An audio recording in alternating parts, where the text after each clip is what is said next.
I don't like a bit of advice that you'll hear from some podcasters to have the same 5 questions for all your guests all the time. I don't like that. I hate that. That is a recipe for a robotic conversation. You might have the same wrap-up question every time. I always ask at the end, how can people find more about you? How can people find you online? Where can they get your stuff? I always ask that question. But aside from that, each interview is created on its own volition because I'm asking the interviewee to come on board because they have specialized knowledge that my audience cares about. So make specialized questions.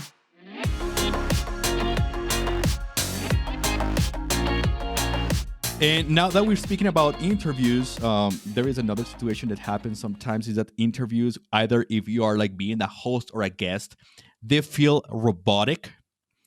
It's just like question, answer, question, answer, question, answer.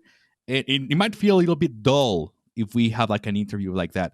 How can we help ourselves to make our interviews either in the role of the host or of the guest? How can we make them a little bit more of a conversation and not just a question answer dialogue? Very, very good question. On the part of the host, and for all listeners, this is something that both David and I do. We treat the questions as an outline, not as a rote script. If you go in with the attitude that I have to ask these exact questions every single time, then yes, it will start to become formulaic or robotic. The questions are simply prompts to help a conversation along. Focus on having the conversation.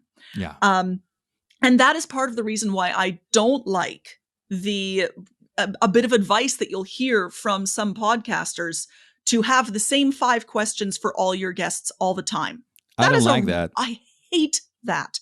That is a recipe for a robotic conversation. You might have the same wrap-up question every time. I always ask at the end, how can people find more about you? How can people find you online? Where can they get your stuff? I always ask that question. But aside from that, each interview is created on its own volition because I'm asking the interviewee to come on board because they have specialized knowledge that my audience cares about. So make specialized questions. This is a conversation. It's not difficult. But yeah, don't treat those questions that you created as sacrosanct. If you find a line, if your interviewee says something that you just want to grab and run with, grab it and run with it. Embrace that spontaneity and then find your way back to your overall plan. That might mean that you need to cut out a question or two on the fly because maybe the interview is running too long or because they were answered or because they simply no longer fit. That's fine.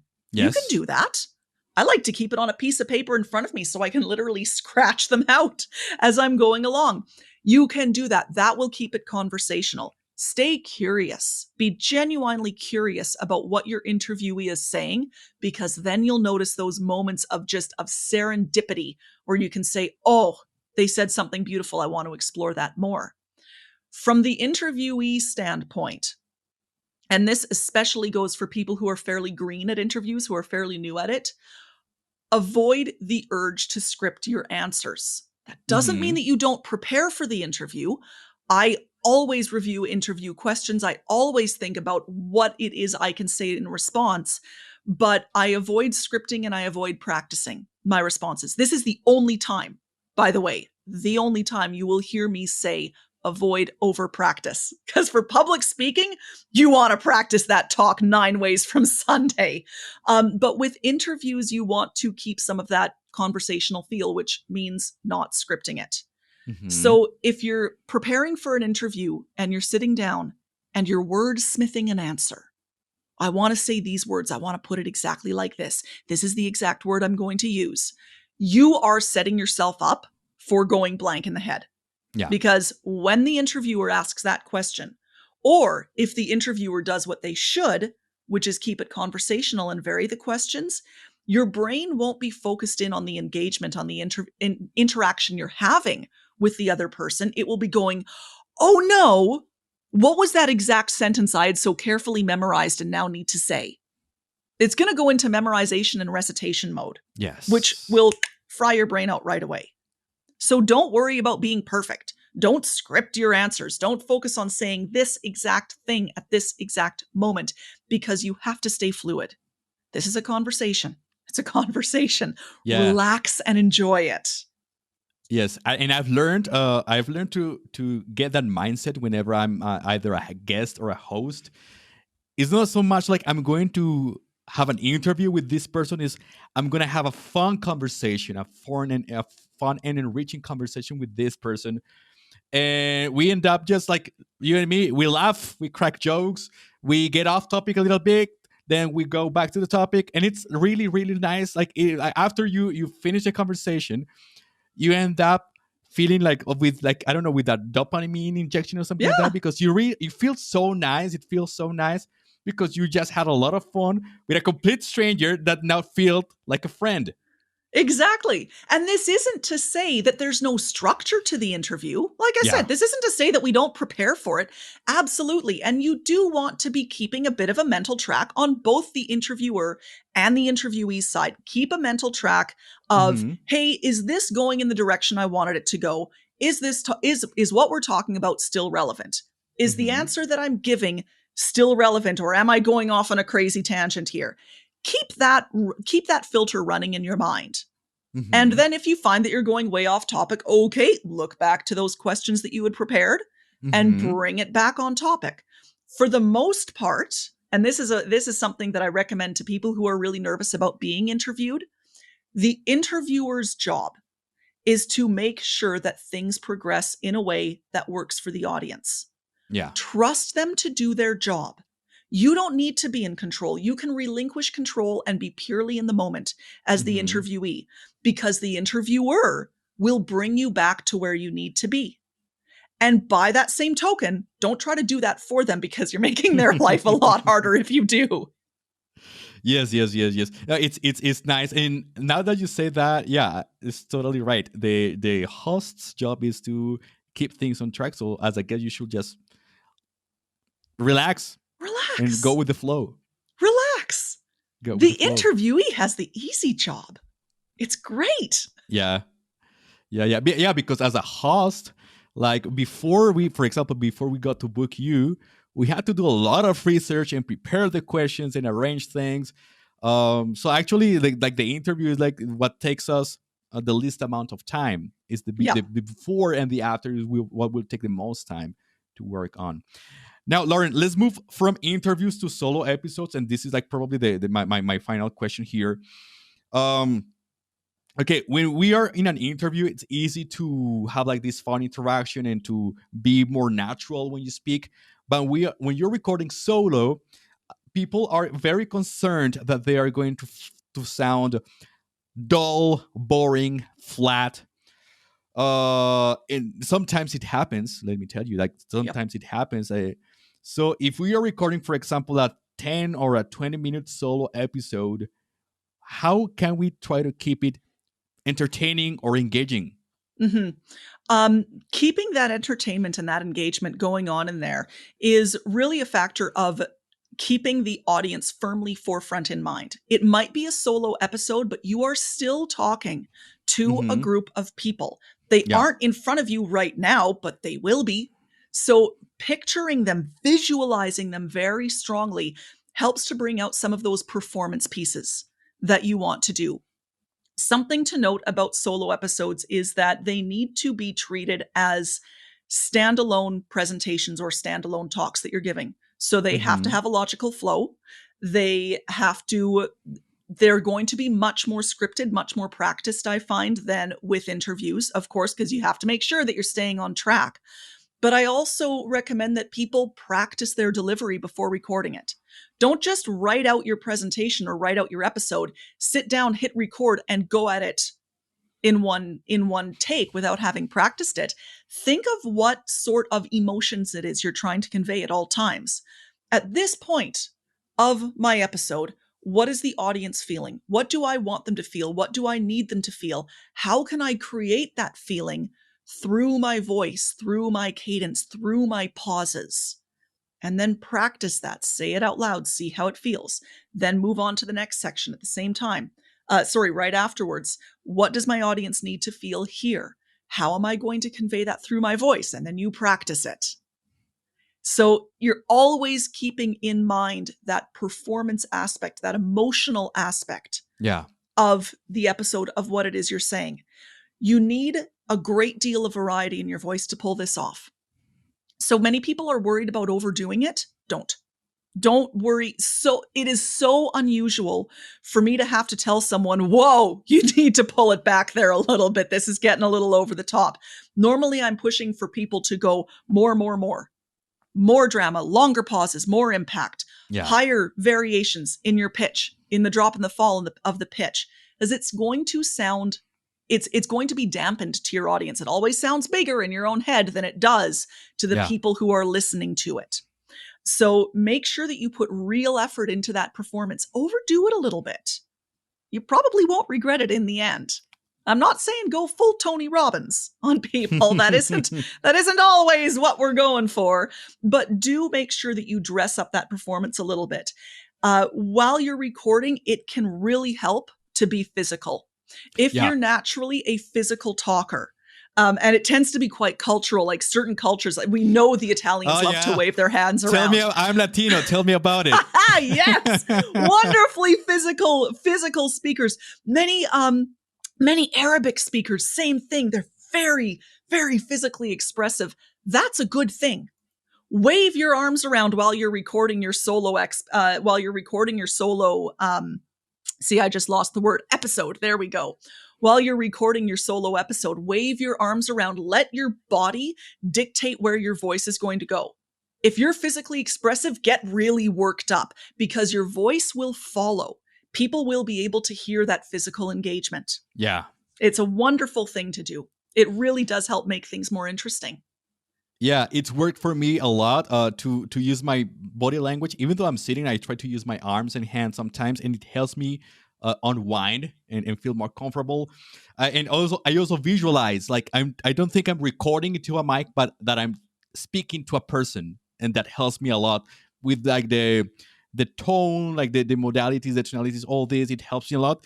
And then intentionally, I do kind of exaggerate sometimes the tones or the silences or the pauses or the high pitch or the low pitch, because I'm aware I need to compensate for the body language, because it all, like the body language also communicates a lot, which is not being transmitted through audio. So I need to compensate for that through a little bit of like making some things more evident, which as just mentioned at the end are not going to be so evident for the listener. Yep, that's a beautiful point. Someone who's really good to listen to for this actually is Seth Godin with his Akimbo podcast. Mm-hmm. And I bring him up specifically because if you watch any YouTube keynote of his, there's plenty of his keynotes are available on YouTube. He does a lot of vocal variation. He does a lot of physical gesture. His Akimbo podcast, he's much calmer in his vocal stylings. So he doesn't have as much up-down variation in his pitch. But what he milks, what makes it work, what makes it interesting, are these big pauses, these big silences that he does. When he wants to emphasize something, he can't gesture the emphasis, so he'll emphasize a word by overpronouncing it. Mm-hmm. So he'll talk, and then overpronounce one word so that you know, oh, that's a big point of emphasis. Mm-hmm. That's how he brings in his form of vocal color. I am very up down. I love to vary my pitch. I'm all over the place when I speak. So that's how I bring in a lot of vocal color. But try out different ways of doing it if you're recording a lot of solo episodes, and you'll find the style that works for you. Yes, through practice, I think, and that's something that happened to me, and I think through everybody else, you get to develop your own style. At the beginning, you might want to sound like somebody else, or you might sound a little bit robotic, but then it's just you having a conversation. You'll get there. You will find your way. And by the way, you'll always feel weird listening to yourself. That's why I never edit my own. I never edit my own episodes. Like my own recordings, I never edit them. I have somebody else in my team. I could do it. I know how to do it. I just don't do it for my own recordings. Okay, Lauren, this has been very, very fun, very entertaining, as well as super educational. Really appreciate all these knowledge bombs you have brought to us today. As I told you, I'm probably going to be sending this to every single of my clients, like people who contact me or who ask me questions. I'm just going going to tell them, okay, I'm not going to send you an answer. I'm just going to send you a link to this podcast episode. Listen to all of it, and then come back at me if you have any further questions. So Wonderful. really appreciate all the information you've shared with us today. And there is something else for those listening, and I'm sure they're going to be interested, is that you have a new book. Yes. You have a book. Oh! I wish I could wave it around in front of me, but it's in layout with the publisher right now. So of course, depending on when people are listening to it, the new book is called Unmute: How to Master Virtual Meetings and Reclaim Your Sanity. And this was absolutely written in response to the fact that with the pandemic, all of these companies that had never really used virtual meetings were piling on, and people have gotten burned out from virtual meetings. So it's your soup to nuts. It's your top to bottom guide for making virtual meetings better, for sounding better, looking better, having them just be more organized, and making them work within your life so that you're not getting burned out by meeting after meeting after meeting. It will be released this summer. Towards the end of July, beginning of August, that's when it will be available for purchase. And if you want to sign up to be notified of when it is available or see the latest information on it, you can head to unmutebook.com and the information will be there. Okay, Lauren, so can you please repeat the name of the book and where is going to be available for us to purchase? Yes, the name of the book is Unmute: How to Master Virtual Meetings and Reclaim Your Sanity. And it will be available to purchase through pretty much all online book retailers. So Amazon, Barnes & Noble, if you're in Canada, it's Chapters Indigo. Whatever your preferred book retailer is, it will be available through there starting probably beginning of August. Any paperback or hardcover versions or paperback. Just online? Paperback. There will be a hardcover version, but I imagine that most people will prefer the paperback price point. I always do. Yes, paperback will be available, paperback, hardcover, or ebook. Okay, that sounds great. So for people who want to go get the book, we're going to give you the links to subscribe for the notification there in the show notes. And if people want to know more about you, about how they can improve their public speaking skills, or like they want to become better podcasters or better public speakers, how can we find you? Best way is to go to laurensergy.com. So first name, last name.com. Keep it easy. And if you check out the blog section on there, I have got loads of videos, like quick little communication Q&As. I've got more in-depth interviews on communication issues that tend to affect people in life and in business. Yes, lots of resources on the website for you to check out. You can also head to YouTube. All of my videos can also be found on my YouTube channel. Easiest way to find them is just to search for Lauren Sergy on YouTube. You will find me. I'm the first thing that pops up. Yeah, I was checking the channel actually, and there is a video that called my attention, which is how to stop saying right and other filler words. Yes, I was checking it out. That's one of the recent ones. I have a few videos on filler words. Yeah, totally recommend it. And on managing your nervousness. Oh yes. That's a key thing. I think it's the root of most of the issues when we are speaking in front of mic or in public. Because it's something that you need to do on a regular basis. We all get nervous. Yeah, totally.